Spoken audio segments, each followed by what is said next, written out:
Halo guys, di video kali ini kita akan membahas mengenai hal menarik dari Donghua Battle Through the Heavens Season 5. Setelah episode 73 dirilis, itu memicu kemarahan para netizen dan meminta pergantian sutradara. Bahkan sebagian orang meminta Donghua Battle Through the Heavens dihapus saja dari rak animasi Tiongkok. Waduh, sampai segitunya ya. Jadi apa penyebab sebenarnya ini? Baiklah, mari kita langsung ke topik utamanya untuk mengetahui alasan itu dilontarkan. Pertama-tama, setelah saya menonton episode 73, menurut saya pribadi itu cukup bagus. Tetapi seiring berjalannya waktu, itu segera menimbulkan huru-hara di kolom komentar. Ini mungkin hanya karena 3 hal. 1. Modifikasi pihak resminya mengenai kehamilan Ratu Medusa. Saya yakin teman-teman dapat melihat bahwa ketika Ratu Medusa akan segera berpisah di akhir episode ini, Xiaoyan berjanji kepada Ratu Medusa bahwa dia akan mengirimkan pil tulang darah jiwa surga dalam waktu 2 tahun untuk menghilangkan 2 energi di tubuh Ratu Medusa. Ratu Medusa terlihat sedikit senang dan berkata terus terang, "Kamu tidak perlu mengkhawatirkanku, tapi aku tidak percaya kedua energi ini dapat menyakitiku."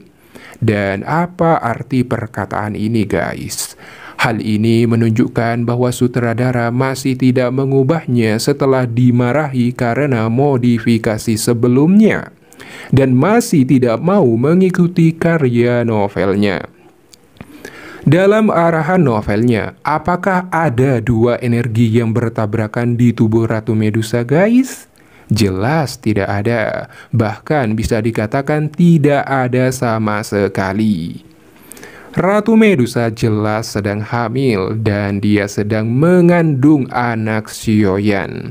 Lalu kenapa Ratu Medusa berubah dari hamil menjadi ada 2 energi yang bertabrakan di tubuhnya? Dan sejujurnya, pil tulang darah jiwa surga yang ingin dimurnikan Xiaoyan adalah pil anti janin. Namun di animasi Donghuanya langsung diubah dan menjadi pil tahan ledakan. Sungguh lawa. Tidak sekalian pil obat anti bom Hiroshima. Karena 2 energi dalam tubuh Ratu Medusa bertabrakan, dia akan meledak dan mati kapan saja. Untuk mencegah benturan kedua energi tersebut, diperlukan pil tulang darah jiwa surga. Banyak fans yang awalnya mengira setelah dimarahi, pihak Battle Through the Heavens akan merevisi plot ini untuk mengembalikan reputasinya. Namun, pihak resminya tetap menempuh jalannya sendiri dan tidak mau mengubahnya. Sehingga setting modifikasinya tetap ada.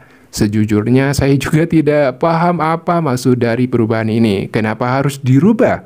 Apakah Ratu Medusa bukan salah satu pahlawan wanita yang tidak diakui oleh pihak resminya, guys?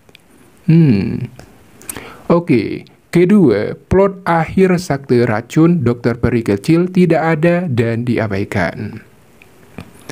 Dapat dikatakan bahwa alasan mengapa Xiaoyan datang ke Kaisaran Chuyun, bertarung melawan sakti 10.000 kalajengking, dan bahkan alasan mengapa dia diracuni pada akhirnya adalah karena dia membantu Dokter Peri Kecil dan sakti racun.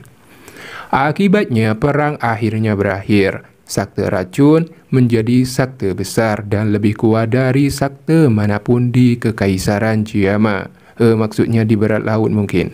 Sebenarnya dibuang tanpa penjelasan di episode ini. Bagaimana dengan Dokter Peri Kecil yang merupakan pemimpin sakti racun?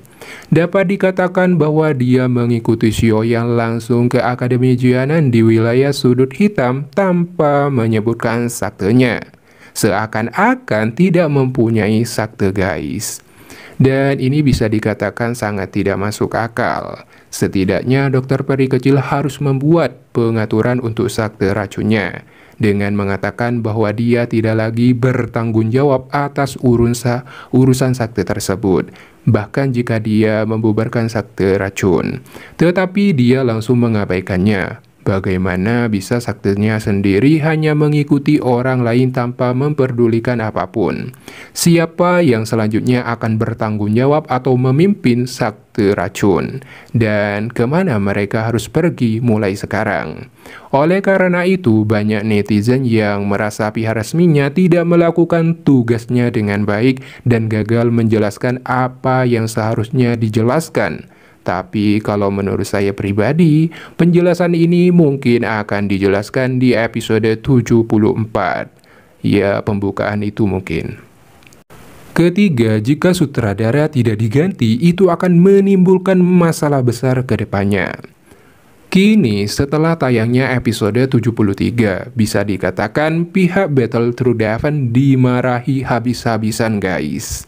Dan beberapa orang langsung menyatakan ingin meninggalkan atau pensiun menonton Battle Through the Heaven. Karena begitu episode ini keluar, setting modifikasinya masih belum diubah kembali dan masih belum mengikuti karyanya.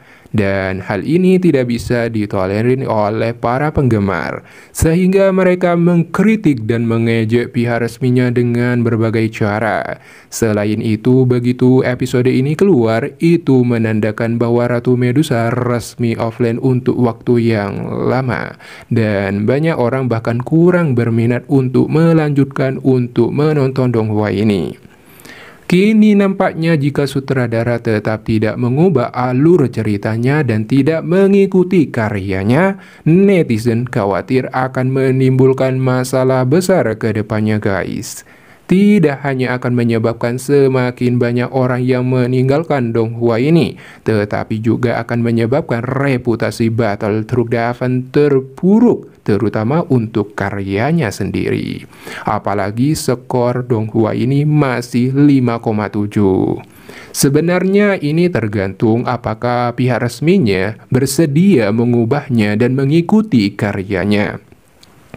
Dan sejujurnya, penonton luar itu bagi pihak resminya tidak begitu berpengaruh atau penting. Dan yang paling berpengaruh adalah orang-orang Tionghoa sendiri guys. Karena memang animator di Tiongkok hanya menargetkan pasar lokal, bukan pasar luar negeri. Dan perlu diketahui juga bahwa banyak orang-orang yang bertahan menonton Battle Through the Heaven Season 5 ini karena Ratu Medusa. Baiklah, itu saja untuk pembahasan kali ini. Jika ada kesalahan atau menyinggung perasaan orang lain, saya mohon maaf yang sebesar-besarnya. Sekian, terima kasih banyak. Atau kamu punya opini lain, silahkan berkomentar guys.